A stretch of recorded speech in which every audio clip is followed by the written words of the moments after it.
In your opinion, what are the best solutions for employment barriers for skilled, experienced, and well-educated foreign professionals? Statistics indicate that 80% is based on mentoring and who knows you. Sorry, I have trouble reading the handwriting. There is no financial support for getting training or upgrades in any field, and you're on your own. I understood that there have been some free training for newcomers, but nothing at the same level on expectations of, for foreign educators. Thank you. Let's begin with Ms. Findlay. Thank you for the question. And in my opening statement, I did refer to the document that we've written in Farsi, so if anybody doesn't understand and wants to read it, we've laid out in particular the Liberal Party platform for immigration, and I repeat how pleased I am to have had some input into that based on our experience, based on my experience and our office's experience as Member of Parliament for Willowdale. In particular, because of the frustrations faced by the Iranian community. And the plan includes a significant investment, almost $1 billion, a large portion of that to make the system run more efficiently. That part we know in terms to, in effect, appropriately address the backlog, as opposed to the current Conservative proposal to deal with the backlog somehow by adding discretion to the Minister of Immigration and only applying to new applications, which I'm not sure how that addresses a backlog.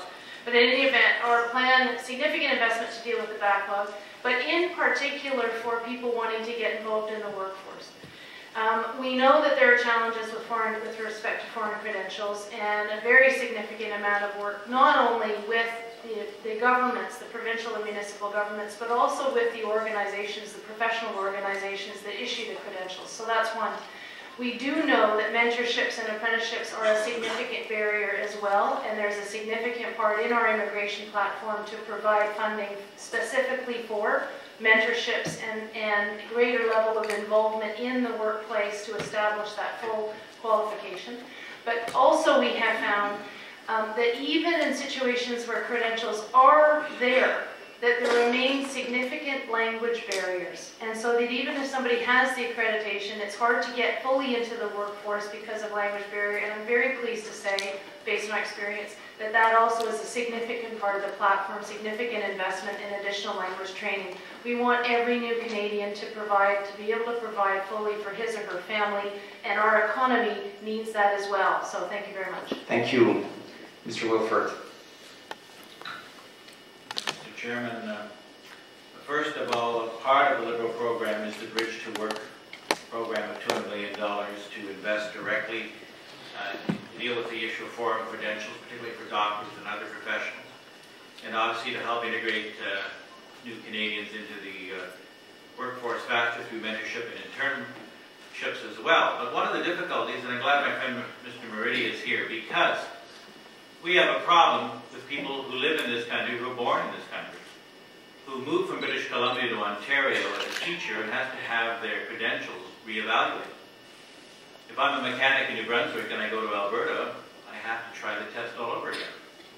Provincial barriers are one of the biggest impediments, both for people who are born in this country and for people who come here, and obviously professional associations. So we as a party have and will continue to work with the provinces and territories to try and reduce those, but much of this falls under provincial jurisdiction. There is no magic bullet that the federal government can shoot and say, this will all go away. So the barrier is not just for immigrants, it's for people who are actually here, who can't move from one province to the other, and that is a whole range of things, which of course is of concern to me, but we certainly want to and will continue to show leadership in that regard. One of the greatest crimes, I think, is underemployment. And we have many immigrants in this country who are underemployed. Now, there are some professions like engineering, which are doing very well, but we need to move faster. And certainly our program will be part of that. But again, in consultation with the provinces, we have got to get these barriers down, regardless of whether you're born here or not.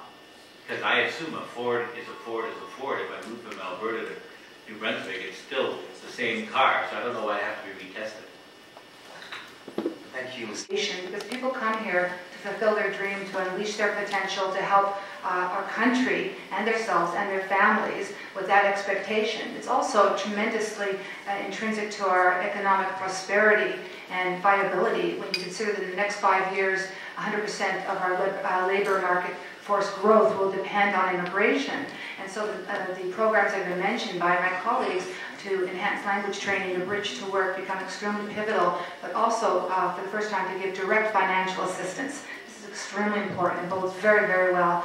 And again, we see so many people, we have a shortage of doctors and other professionals. So we're trying hard with our Doctors and Nurses Fund to ensure that every Canadian has access to a doctor, and we reduce our healthcare wait times in the process, something we're highly committed to.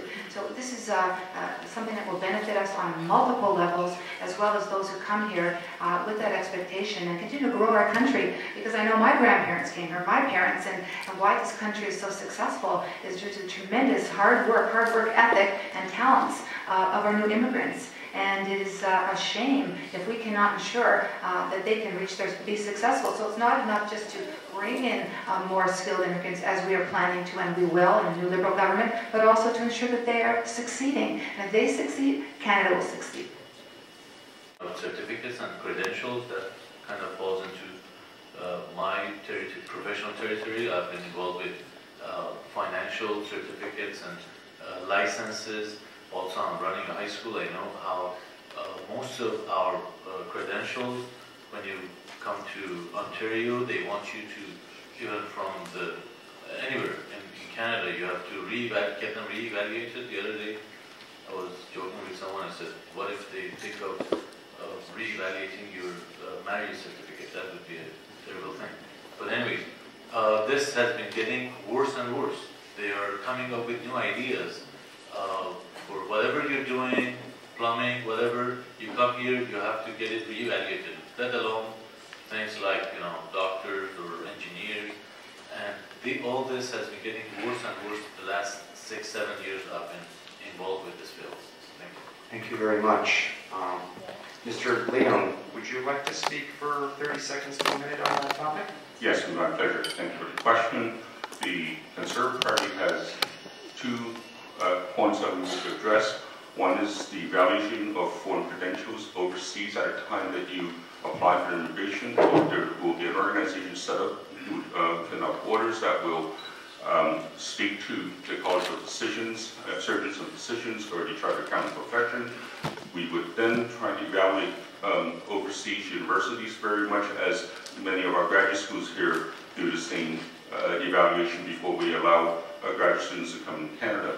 Then these will be part and parcel of the International Office of Visa Review, Visa Granting organizations that will be at the various embassies around the world. And then the next point is that we will implement a Canadian experience category, which means that those foreign students who study in Canada have Canadian experience, rather than saying that, look, you can't, you have to go back and do that. We would then count those as your Canadian experience. So that is basically that is our part that one. Thank you. Mr. Cole, 30 seconds, please. Thank you. We're all familiar with the stories of professionals coming to Canada and not being able to work in their field because of restrictions that they find out about when they arrive here. I mean, what the Green Party is advocating is, let's let the people who are applying to come to Canada, let them know ahead of time quite clearly what the requirements are for them to practice in their profession when they arrive here. So let them know ahead of time, and then when they do get here, let's work closely with them to allow them to get those credentials, to allow them to work in their field and earn a good living to support their families. That's really inherent to the whole process. And we have to work with professional associations to remove unnecessary barriers, which we feel there are now. Thank you. Thank you very much.